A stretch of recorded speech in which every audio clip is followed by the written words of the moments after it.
मौजूदा स्थिति पर बात करेंगे। हमारे साथ खास मेहमान जुड़ गए हैं। हमारे साथ major general retired AJB Jaini, defence expert के तौर पर, मेजर रिटायर्ड मोहम्मद अली शाह हमारे साथ जुड़ गए हैं डिफेंस एक्सपर्ट के तौर पर, आकाश जिंदल जो कि सीनियर इकोनॉमिस्ट हैं, उनसे समझेंगे श्रीलंका में हालात कैसे बिगड़ गए। रवि सिंह भी सीनियर इकोनॉमिस्ट के तौर पर हमारे साथ जुड़े हुए हैं। अरविंद मोहन सर हैं कंसल्टिंग एडिटर ITV ग्रुप के। आप सभी का बहुत बहुत स्वागत। कल जिस वक्त ये तस्वीरें आनी शुरू हुई थी, सबसे पहले मेजर शाह ही हमारे साथ जुड़े थे और इन तस्वीरों को लेकर हम बात कर रहे थे। कैसे हजारों फिर लाखों की संख्या में लोग सड़कों पर आ गए और राष्ट्रपति भवन का न सिर्फ घेराव किया बल्कि कुछ देर बाद राष्ट्रपति भवन के अंदर घुस भी गए। ये हालात जो कि बेकाबू हो गए हैं, ये हालात जो श्रीलंका के लिहाज से बद से बदतर नजर आ रहे हैं। मेजर शाह, ये वही सरकार है जिसे बहुमत के साथ जिताया गया था, सत्ता पे बिठाया गया था और आज उसी सरकार के खिलाफ लोग सड़कों पर हैं।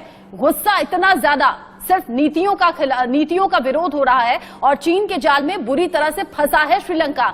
सबक मिलता है दुनिया के बाकी देशों को।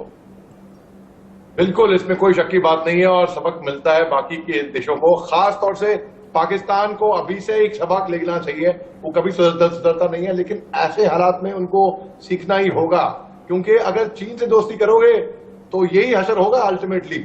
और जी जो हमने तस्वीरें देखी अभी, और इससे मैं एक तुलना नहीं कर रहा हूं, एक बात बता रहा हूं कि आपको याद है 15 अगस्त पिछले साल 2021 में जब अफगानिस्तान की सरकार छोड़ के चली गई थी मोर्चा और तालिबान की सरकार आ गई थी वहां पे, और वही हमने एक दृश्य देखा था कि भाई वो उनके प्रेसिडेंट हाउस में जाके वहां पे जिम कर रहे हैं और बैठे खा रहे हैं।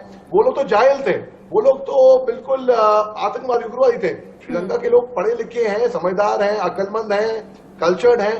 तो वहां पे अगर अभी तोड़फोड़ मचेगी तो और सरकार का नुकसान होगा। ठीक है मेजर शाह, आपसे रिएक्शन चाहेंगे। भारत की विदेश नीति के तौर पर अगर देखा जाए तो ये जो घटनाक्रम श्रीलंका में हुआ है और अभी भी हो रहा है, क्या असर पड़ेगा भारत श्रीलंका चीन के रिश्तों पर? क्योंकि अब तो श्रीलंका की आम जनता को समझ आ गया है कि भारत ने भी मदद की, चीन ने भी मदद की, लेकिन भारत अभी भी मददगार बना हुआ है और उसकी मदद से कंस्ट्रक्टिव वर्क वहां पर हुए हैं। लेकिन चीन ने जो मदद की उसने श्रीलंका को गर्त में धकेल दिया है। आज इस नतीजे तक वो पहुंच गया है। तो कैसे आखिर विदेश नीति पर फर्क पड़ेगा और क्या जो बाकी पड़ोसी देश हैं उन्हें भी समझ में आएगा कि आखिर चीन की चाल क्या है, मंशा क्या है?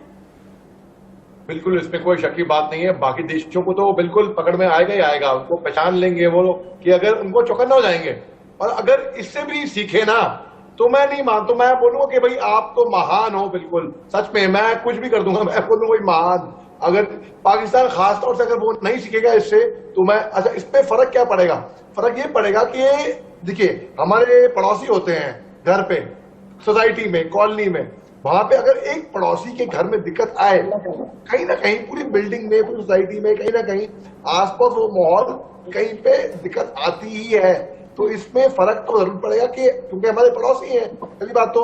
और पीटर ब्रूनो साहब जो IMF के सीनियर मिशन चीफ हैं श्रीलंका के, उनकी मुलाकात भी हुई, उन्हें बोला भी, और उन्हें श्रीलंका में जो उनके प्रधानमंत्री जो फाइनेंस मिनिस्टर का भी रोल अदा कर रहे थे, विक्रमादित्य साहब, विक्रम सिंघे साहब, इनकी मुलाकात भी, इनकी डीलिंग। मगर ये है कि जैसे कि आकाश भाई ने कहा था कि IMF से लोन ले, लेकिन अभी चक्कर ये है कि उनके इतने बुरे हाल हो गए श्रीलंका के कि IMF के साथ इनकी गुंजाइश थी।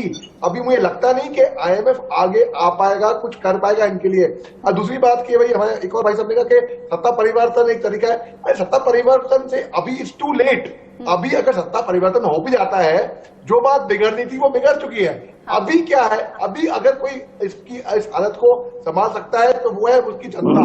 अगर जनता में गुस्सा तो है, लेकिन जनता को अभी जोश से नहीं, जो हालात अभी आउट ऑफ कंट्रोल नजर आ रहे हैं, संभालने में वक्त लगेगा। आपने बिल्कुल ठीक कहा मेजर शाह। बहुत शुक्रिया आप सभी का हमसे बातचीत करने के लिए, इस चर्चा में शामिल होने के लिए।